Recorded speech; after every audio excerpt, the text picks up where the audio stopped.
My father was very fond of telling me stories about when he was a boy at school and he delivered messages for a local butcher who was always known in New Haven as Tammy the Butcher. His shop was on the main street and also on the corner of Lamb's Court. I don't have a decent photograph of the bit of Lamb's Court where his shop was, but it was next to the cemetery. And this is a photograph of the cemetery railings. And attached to the cemetery railings are lots of baskets. And I've just been reading a book recently where the person says that there was always a lot of freshly scrubbed meat baskets hanging from the cemetery railings.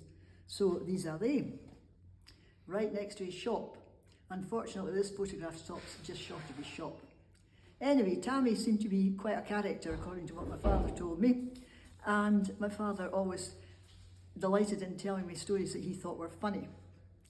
Now, one of the stories he said was that, all right, Tammy was in the shop on the ground level, but he also had a place above where the butchers worked, cutting up the meat.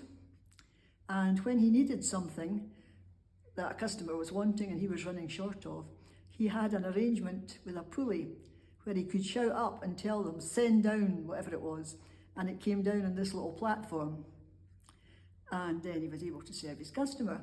Only Tammy apparently didn't have very much patience.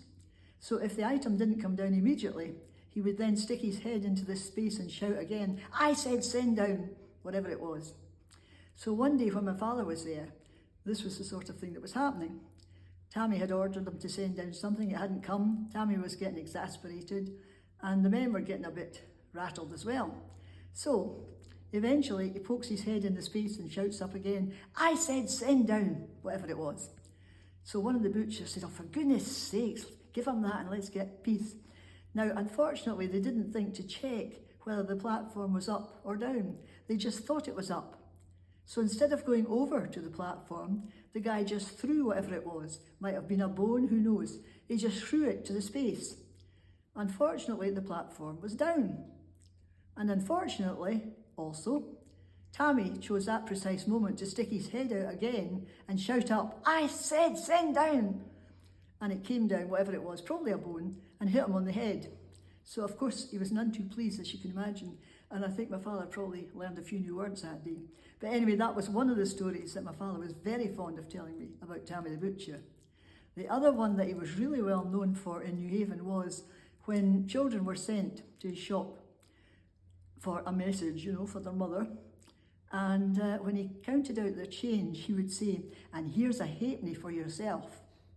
Now, a halfpenny, yes, right, a halfpenny is, what is it, a fifth of a penny, isn't it? Aye. So you can imagine. But in those days, you could get sweets for a halfpenny. So, of course, it was a big deal. Here's a halfpenny for yourself. So, of course, the kids all thought, oh, it's great going to Tammy's shop, isn't it? You get a halfpenny. And away they would go to the sweet shop. Their mothers were not too pleased, of course, when they went home, because they realised that, in fact, of course, he had added that onto their bill. So that was Tammy, absolutely, quite a character.